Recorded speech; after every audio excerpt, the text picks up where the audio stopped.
Bueno, vamos a comenzar a ver otro de los procesos de la dirección que se llama la comunicación.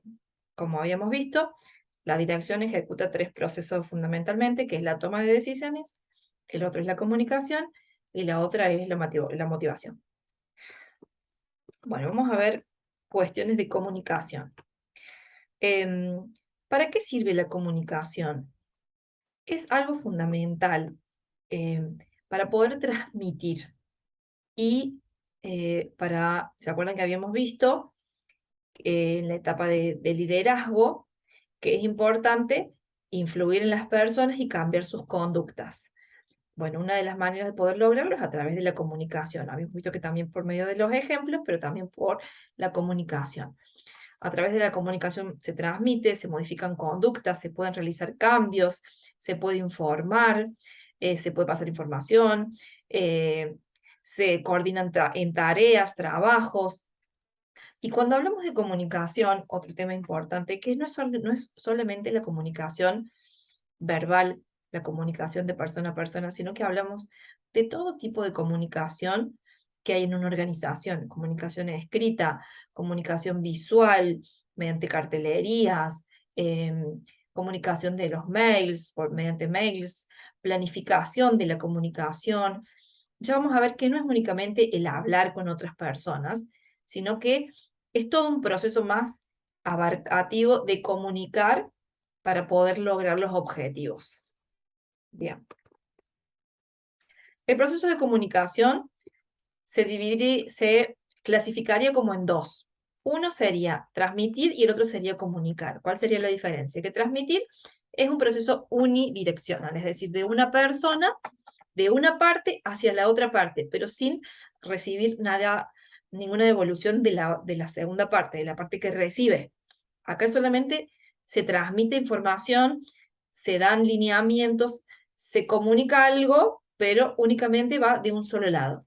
En cambio, el comunicar es un proceso bidireccional donde intervienen las dos partes. Se dice algo, el otro puede preguntar, puede hacer un aporte, lo que sea, digamos, un ida y vuelta. Esa sería básicamente la diferencia entre transmitir y comunicar. Acá estamos hablando del proceso de comunicación, que decíamos que es algo un poco más abarcativo.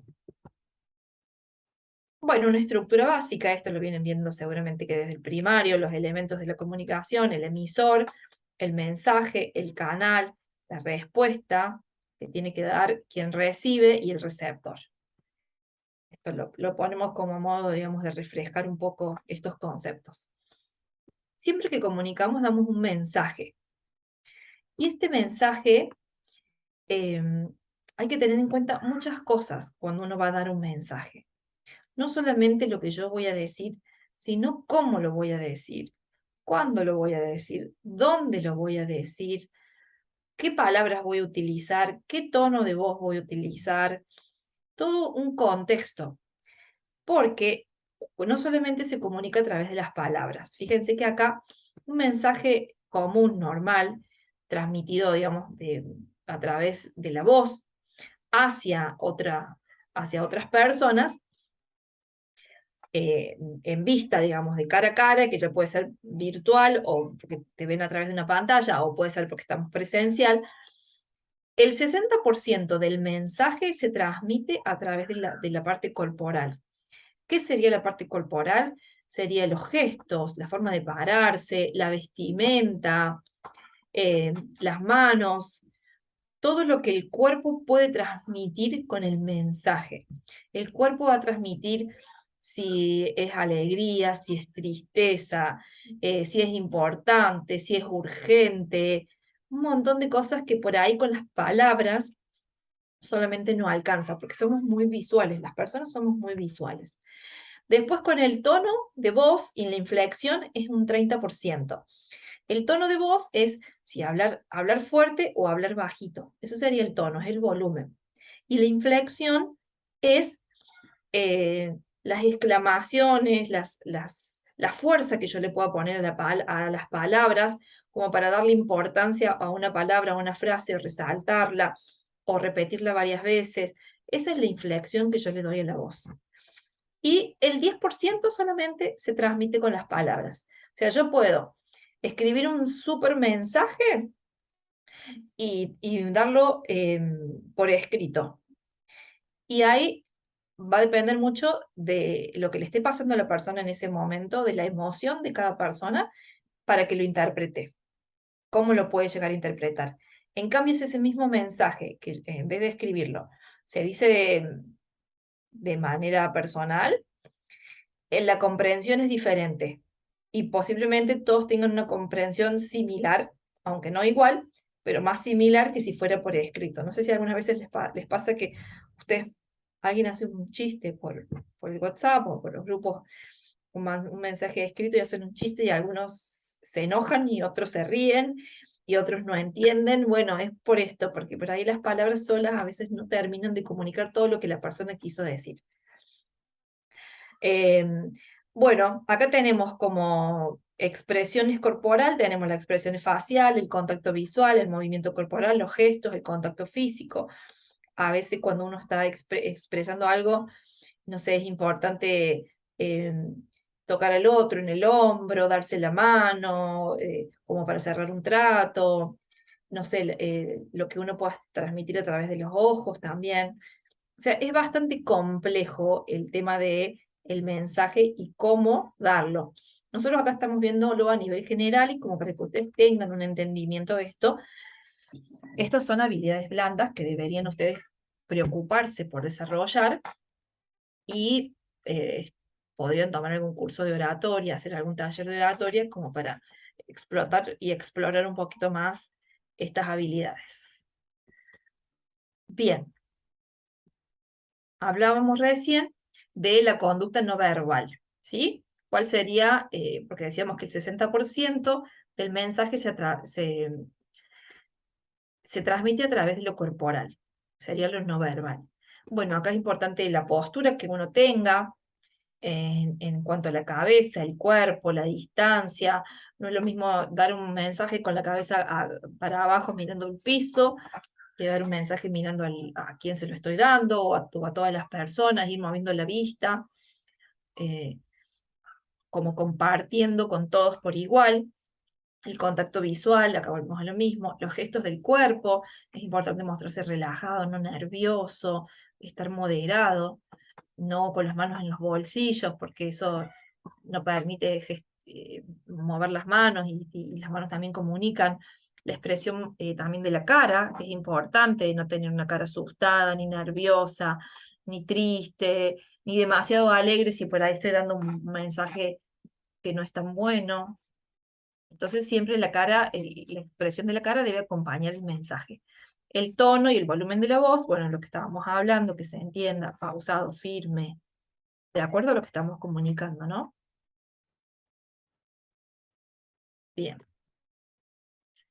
Esto lo vamos a pasar un poquito rápido, pero es como para que, nada, a veces, para que ustedes entiendan que uno a veces quiere transmitir algo, pasa mucho en los equipos de trabajo, a mí me ha pasado tanto como persona que tengo que transmitir una idea de trabajo o un plan de trabajo como persona que también tengo que recibir eso y después tengo que empezar a accionar. Y acá hay dos puntos de vista. Tenemos quién emite y quién recibe. Y el emisor, quien va a dar el mensaje, se estuvo preparando, lo estuvo pensando, lo planificó, armó, posiblemente hasta lo escribió varias veces, hizo un montón de cosas y lo tiene súper procesado. Y de todo eso que tiene procesado, tiene toda una necesidad de comunicar algo. Elabora todo ese mensaje, busca la mejor manera de poder hacerlo, con gráficos, con imágenes, con ejemplos, busca la mejor forma de hacerlo. Bueno, me voy a reunir, vamos a tener una reunión, se lo voy a explicar, pero después se lo mando por mail, dejamos el plan de trabajo, nos volvemos a reunir. Y es toda una logística que fue pensando hasta que se produce la emisión del mensaje, ¿no? Se comunica lo que se quería comunicar. Y del otro lado está el receptor, quien recibe el mensaje. Que el receptor por ahí está o distraído o cansado o no entiende o se quedó pensando en algo o tiene algo pendiente. Y con toda esa situación que tiene el receptor de ese momento, recibe un mensaje, lo decodifica, trata de interpretar algo de lo que le están diciendo, lo pasa a su lenguaje o a su comprensión, o sea, hay una decodificación ahí de lo que dice con lo que yo puedo entender y acomodarlo a mi manera para yo poder guardarme esas ideas y poder ir construyendo su propia idea y tratar de tener el mismo interés que tuvo quien me lo dijo. Entonces ahí hay una pérdida de información increíble, desde lo que pensó, ideó, quién quiere comunicar, hasta lo que hace o puede llegar a recibir el receptor. Acá les voy a traer este gráfico que está muy bueno, que es como un embudo, donde muestra un poco en celeste el emisor y en rojo el receptor. El emisor piensa lo que él quiere decir. Primero, lo que piensa. Después, ¿cómo lo va a decir? Se tuvo una idea, arma su comunicación y después lo dice. Ahí va perdiendo, digamos, fíjense que toda esta cosa que se va achicando es un poco desde lo que nació hasta lo que va haciendo. Desde lo que pensó, lo que dijo seguramente que dice menos de lo que pensó, lo que quiere decir y termina diciendo menos de lo que quería decir. Porque siempre van quedando cosas, uno no se acuerda. Y después empieza el receptor, que es lo que escuchó, lo que oye, después de lo que escucha, o sea, lo que oye son las palabras que le entra, de ahí lo que va escuchando, de lo que va escuchando, qué es lo que va entendiendo, de lo que va entendiendo con qué cosas está de acuerdo y qué no, y eso es lo que va capitalizando. Y después de eso el tiempo lo que recuerda, y después de todo eso que recuerda lo que realmente pone en práctica, que realmente hace. Y de ahí fíjense, de un emisor que tenía todo esto para comunicar a un receptor, que es lo que pone en práctica, se pierden un montón de cosas. Y eso tienen que saber lo que es así. Es una cuestión natural. Entonces, hay que tratar de buscar las formas de que cuando ustedes tengan una idea, sea lo más clara posible, lo más entendible en vocabulario para todo el mundo, eh, buscar la manera de transmitirla o dejarla plasmada en alguna forma que la gente no se le pierda, no se olvide, no se acuerde de lo que se quiere acordar y nada más. Entonces, de acuerdo, siempre es todo de acuerdo a lo que se quiera transmitir, pero bueno, un poco es entender eso, ¿sí? Para eso estamos mostrando esta información. Acá tenemos un cuadrito un poco para que se entiendan los canales de comunicación. Como habíamos hablado, en canales tenemos varios. Tenemos comunicaciones, por ejemplo, frente a frente, telefónica, una carta, un mail, documentos, como por ejemplo los procedimientos que tanto se usan en las organizaciones, o documentos numéricos. Bueno, y acá un poco va hablando un poco cómo es la calidad o lo que se entiende de eso que se comunica. Una comunicación frente a frente es, digamos, de todos los canales de donde mayor posibilidad de entendimientos hay. La comunicación telefónica es una alta, pero no es la más óptima, porque yo no puedo ver a la persona, estoy partiendo de la parte no verbal. En las escritas es moderada, en los documentos escritos es baja, y en los documentos numéricos es mínimo, porque yo solamente veo números y de ahí interpreto. Pero después todo lo que se quiere decir, digamos, eso no está puesto ahí. ¿Sí? Esto es un poco como para que ustedes al momento de elegir un canal de comunicación puedan saber qué canal optar de acuerdo a lo que se quiere comunicar o la importancia de lo que se quiere comunicar. Bueno, a ver, ¿por qué traemos todo esto, digamos, acá antes de comenzar esto de los canales de comunicación? ¿Por qué estamos hablando de todo este tema de comunicación y ahora ya que les hice toda la introducción y conocen por ahí la importancia de no solo las palabras, que solamente es el 10%, sino de todo lo otro que uno quiere decir? Porque es sumamente importante en las organizaciones que hayan procedimientos o políticas de comunicación. Hay empresas que son un poco más prolijas en este tema y tienen ya establecido qué se comunica y de qué forma, cómo, cuándo. Hay, por ejemplo, un tema sensible son los despidos. Siempre que hay un despido, la empresa tiene que tener una forma de despedirlo. ¿Cómo lo va a comunicar? ¿Cuándo lo va a hacer? ¿En qué momento? ¿Dónde? ¿Cómo lo va quién lo hace? a sus compañeros de trabajo, cuándo se comunica, porque un despido genera mucha incertidumbre y genera mucho miedo a la empresa. O tiene consecuencias, puede ser miedo, puede ser felicidad para algunos, que se pongan contentos porque esa persona se fue. No sé, pueden pasar muchas cosas. Pero lo importante es que eso esté pensado, esté analizado, esté visto y haya una manera de comunicar. Y así todo, cuando hay un aumento de sueldo también tiene que estar pensando, cuando hay se abre una vacante para, ya sea interna o externa, es decir, para que alguien pueda crecer dentro de la organización o se busca de afuera, cuando hay una nueva metodología de trabajo, cuando hubo muchos errores y hay que, o sea, hubo quejas de los clientes, cómo se comunica, cuándo, a quiénes, dónde, cuando se tienen que tomar decisiones en conjunto, bueno, cómo se va manejando toda esa información del día a día. Lo mejor es que las organizaciones lo tengan bien definido cómo lo van a hacer, lo tengan pensado y por ahí se adoptan eh, como políticas de comunicación. Yo he trabajado en empresas donde la comunicación ha sido bastante escueta, donde muy poco se sabía y muy poco se podía preguntar y había muchos rumores y no comunicación verdadera, como he trabajado en empresas donde la comunicación era bastante abierta, donde las cosas se comunicaban, la política de la empresa era decir las cosas como eran, te gustara o no, las cosas eran así, y, y no, y nada, y tenías que saber que era así. Y, por ejemplo, en esta empresa, donde la comunicación estaba bastante bien pulida, de hecho, bueno, era una empresa que nació siendo una empresa de comunicación y después pasó a otros rubros, se fue expandiendo a otros rubros, entonces estaba como bastante bien aceitado ese proceso. Eh, por ejemplo, en lo que eran los salarios, yo creo que alguna vez lo he comentado en alguno de los cursos, que no todos los gerentes ganan lo mismo. Y eso termina generando a veces un poco de molestias. Pero bueno, eso era sabido dentro de la organización, que si vos trabajabas en tal área, ibas a ganar más que si trabajabas en otra área, y eran sabidos los motivos de los por qué. Igual dentro de,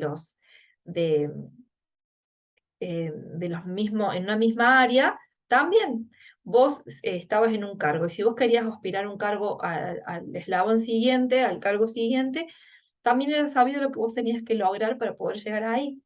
Y bueno, estaba bueno porque era todo muy transparente, a la larga termina siendo muy transparente. Obviamente que no era la mejor empresa del mundo para trabajar y también tenía sus cosas, pero eh, en lo que era comunicación, a mí me pareció que siempre trabajaban muy bien las cosas. He trabajado en otras empresas donde no, nada, nos enterábamos de que estaba sucediendo tal cosa ya cuando estaba sucediendo y todo el mundo estaba asustado de por qué no lo decían, por qué no pasaba, por qué no, nos enteramos, me acuerdo del despido de una jefa grosa, nos enteramos como a los 2 días. Ya la despidieron, obviamente que se fue muy mal, fue un shock muy grande para ella porque la despidieron de mala manera, ni siquiera fue un escribano a la casa, le hicieron firmar el- la carta documento donde se informa del despido en la casa, ella no tuvo tiempo ni siquiera de ir a la oficina a buscar las cosas, no quiso ir después porque obviamente se sentía mal, no se comunicó con nadie, nos enteramos como 2 meses, 2 semanas, 2 días después cuando ella avisó a uno de sus compañeros, bueno, y así todo eso, y pues sí, bueno, ¿y ahora quién sigue?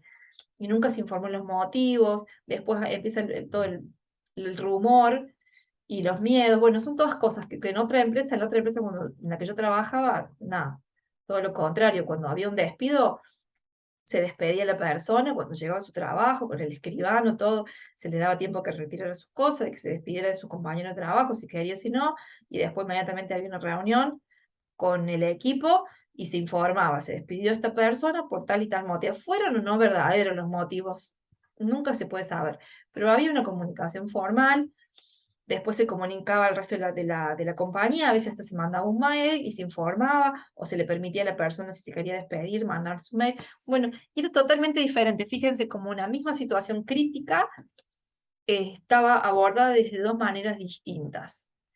y cuál era el cambio en que fue pensado, cómo comunicar uno y cómo comunicar lo otro. Entonces a eso es lo que yo voy. La comunicación es importante, es muy importante. Vieron que yo siempre les digo que una de las cosas más importantes dentro de una organización son los recursos humanos, son las personas que la forman, que podemos tener la mejor tecnología, pero si no tenemos personas que están involucradas, que están capacitadas, que les gustan lo que hacen, de nada sirve tener la mejor tecnología, como al contrario, si no tenemos lo mejor, pero tenemos un buen equipo de trabajo, se pueden hacer grandes cosas. La comunicación es la que une a estas personas. La comunicación es la que une los trabajos, la que une los objetivos. O desune si no existe o si está mal gestionada. Por eso la comunicación para mí es algo clave. Acá estamos viéndolo más a nivel técnico un poco, cómo comunicar, cuáles son los canales. Después está toda esta parte estratégica, que bueno, eso por ahí depende de las cabezas de la organización. Bueno, vamos a continuar entonces con los canales de comunicación, y esto es un poco para entender cuáles son los tipos de canales que se manejan en las organizaciones. Más allá que después hay que ver cómo se comunica, si bien o mal, pero lo importante es que ustedes entiendan que hay 4 tipos de canales.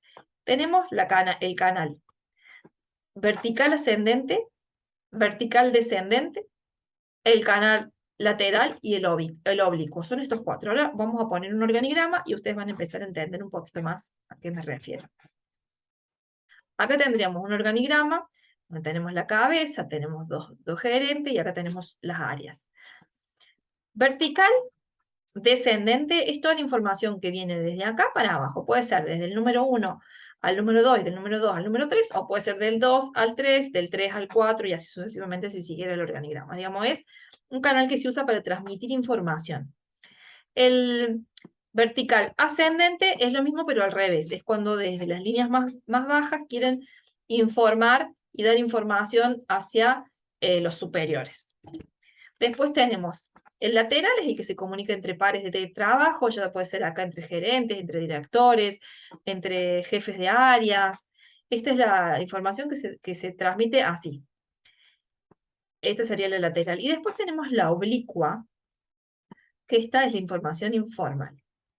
Es la información, digamos, que se da de manera, digamos, más rudimentaria, por decirlo de alguna manera, como más de chisme, de pasilleo, de te cuento esto, pero no es oficial. Digamos, los canales oficiales son 3.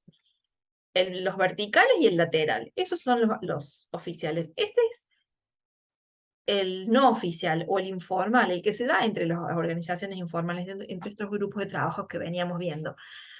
Ya les voy a contar de un ejemplo de cuando a veces las mismas empresas la pueden utilizar para su beneficio. Quería comentarles ahora en la slide que sigue, que ustedes acá tienen el vertical, cuál es su propósito, el descendente y el ascendente, un poco lo que yo les conté, y cuáles son los problemas que puede haber con este. Recuerden que el vertical se usa tanto para informar desde las cabezas hacia las líneas de abajo, digamos, de las líneas superiores de la organización hacia las líneas de abajo, o para reportar cuestiones o pedir cuestiones desde las líneas de abajo hacia arriba. Por eso ascendente o descendente. Pero siempre todo en cuestión en materia laboral, ¿sí? En materia laboral o cuando hay algún problema personal, también, obviamente, sobre todo el ascendente, cuando necesito, no sé, tomarme una licencia prolongada o tengo algún problema, ahí se usan estos canales. Eh, ¿Cuáles son los problemas que puede traer estos canales? Que las personas que están encargadas de dar esta información no lo hagan en el momento que lo tienen que hacer, no le den la importancia, no lo realicen directamente o lo realicen de manera más escueta. Y eso puede involucrar a las tareas, eso involucra directamente a las tareas y puede ocasionar demoras, errores y demás. Fallas al dar las instrucciones de cómo cumplir con las obligaciones, retención deliberada de información para fomentar la dependencia. Esto es muy común. Algunas personas suelen tener información, mi jefe me la dio, yo la recibo, se la tengo que dar, pero se la voy dando de a poquito porque eso me va haciendo sentir más poderoso, porque me vienen a consultar, entonces estoy todo el tiempo ocupado. Todos ven como que No, me muestro de otra manera y al final y al cabo eso termina creando más dependencia, más problemas, más lentitud en las tareas y demás. ¿Sí? Bueno, la lateral, como yo les decía, estos son entre miembros del mismo grupo de trabajo o de miembros pero de diferentes áreas, pero que ocupan el mismo puesto jerárquico. Ahí es la lateral. Esto es para coordinar y resolver problemas o para plantear mejoras en conjunto. Eh, bueno, un poco como, no se los voy a leer al slide para que ustedes después lo puedan ver. Y acá tenemos la informal, esta esta cadena de rumores que se suele dar y que por ahí no son canales oficiales, o sea, no es que cuando una empresa quiere comunicar, no sé, se abrió una búsqueda para el área de tecnología, para trabajar en la parte de tal cosa. Eh, Generalmente esos son los mails. Mails se mandan por mails a los jefes o gerentes de cada área y esos jefes se los reenvían a su equipo, bueno, y así se va dando. Eh, esta información informal es más de cuando hay vacíos en las comunicaciones formales y entonces aparecen estas. Por eso, mientras más aceitado está el proceso de comunicación y más contemplado está cómo se comunica cada cosa, menos va a aparecer esto. Siempre va a estar, sí, porque siempre está, ay, viste que salimos el otro día y tal se fue con este, me pareció verlos esto, bueno, el chusmerío, es decir, eso está en todos lados y es parte, digamos, un poco de que se generan estas organizaciones informales que veníamos hablando y tan necesarias, que son a veces para mantener un buen clima de trabajo. Bien, lo que les quería comentar es un ejemplo yo trabajaba en una empresa que tenía que, bueno, esta misma empresa que les contaba que tenía bastante bien aceitado el proceso de comunicación, y esta empresa continuamente estaba en cambios y crecimientos y abriendo áreas y pasando gente de un lado al otro, pero siempre era todo eh, de Córdoba, nos fuimos a Mendoza y de Mendoza después se fue a Tucumán y bueno, pero siempre era todo así. Pero de pronto apareció la posibilidad de Perú, de abrir oficinas en Perú. Y ya habían ido a hacer un estudio de mercado y habían visto la mano de obra. La cuestión es que estaba complicado para contratar management allá, entonces querían llevar jefes de acá. Sí, contratar operarios de allá, pero no el management. Entonces, ¿qué hizo esta empresa? Utilizó los canales informales para dejar esparcir el rumor. Dijo, bueno, empiecen a sus cabezas, a sus manos derechas, dijo, bueno, empiecen a contar y a sondear a ver quién estaría interesado, quién le gustaría, vayan comentando. Mirá, parece que se está por abrir la posibilidad de irse a Perú, están viendo, eh, no sé, parece que va a haber beneficio, parece un año, 6 meses, eh, a ver si te gustaría, no, bueno, y así se fue expandiendo el rumor, una vez que se expandió el rumor, ya más o menos iban apareciendo los interesados, gente que ya se iba entusiasmando y que decían, no, yo ya me recibí, yo ya puedo hacer, yo tengo hijos, yo no puedo, bueno, y así. Iban surgiendo posibles candidatos, la empresa fue tomando las listas y ya más o menos tenía, antes de abrir las vacantes, ya tenía más o menos en vista cuáles eran los posibles candidatos. Básicamente, a veces son buenos estos canales, digamos, cuando se utilizan de esta forma. Bien. El videito que viene es de motivación. Voy a cortar acá y después hacemos otro videito más.